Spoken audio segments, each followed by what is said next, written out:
m'appelle Ismaël Fofana, je travaille pour l'IFPRI. L'IFPRI, c'est l'Institut international de recherche sur les politiques alimentaires. Alors, l'IFPRI appuie le processus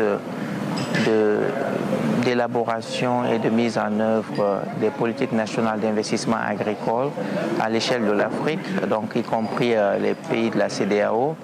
Et c'est dans ce cadre que nous avons, avec la CEDEAO et le Hub Rural, organisé un atelier, plus précisément une clinique, pour améliorer les documents préliminaires du programme national d'investissement agricole des 15 pays de la CEDEAO.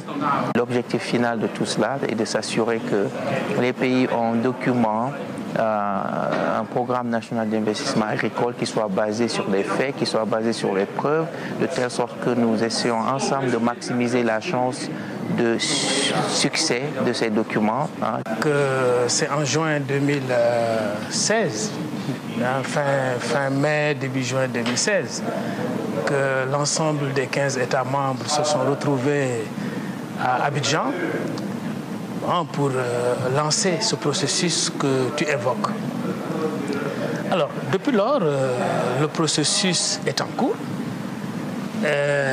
Il s'agissait, dans un premier temps, de faire le bilan de ce que nous appelons la première génération des pays nascents, c'est-à-dire les pays nascents qui ont été formulés en 2005.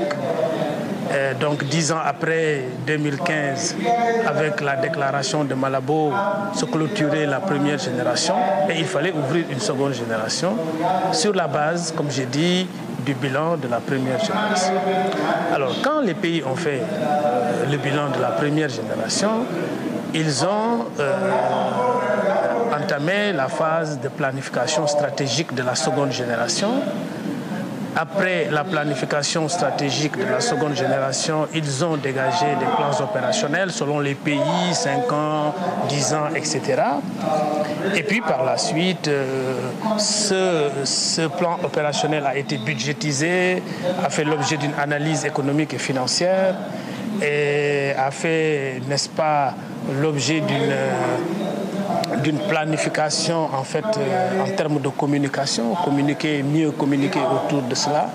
Et je le rappelle, mais ça c'est maintenant du domaine commun, c'est maintenant un processus, c'est une approche participative et inclusive qui met les États et les acteurs non étatiques, n'est-ce pas, en collaboration.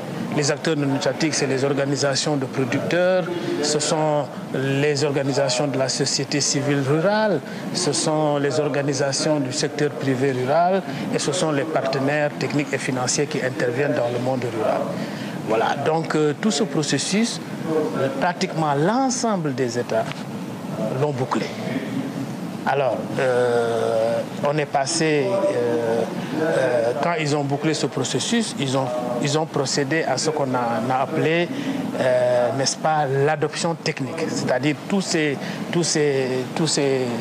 parties prenantes, l'État, les acteurs non étatiques, se sont retrouvés pour dire, voilà, techniquement, nous adoptons ce programme tel qu'il est. Alors là, pratiquement l'ensemble des pays, n'est-ce pas, l'ont fait. Il n'y a que peut-être quelques 2 à 3 pays qui sont encore en phase de validation ou d'adoption technique.